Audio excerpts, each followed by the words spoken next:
A place is named after a tree. What tree is it?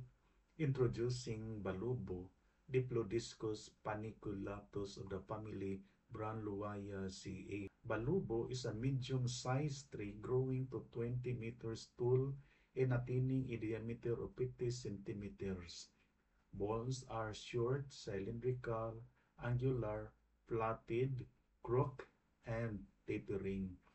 It is a tree of old growth and secondary forest at low and medium altitudes, often in flat level land, seldom on slopes.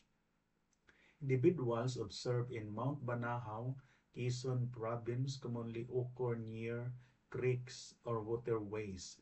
It is common in Negros, Samar, Aurora, and Mindanao provinces. Balubo prefers full sun exposure for optimal growth. Its wood has many uses, including construction, furniture, and general making, pulp and paper production. It can also be used for agricultural implements, house posts, balusters, moldings, lower doors, and frames.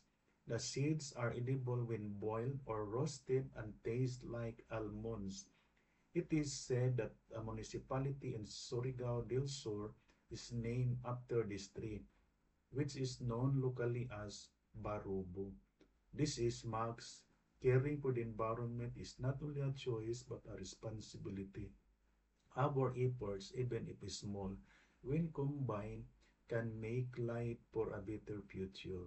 Thank you and God bless.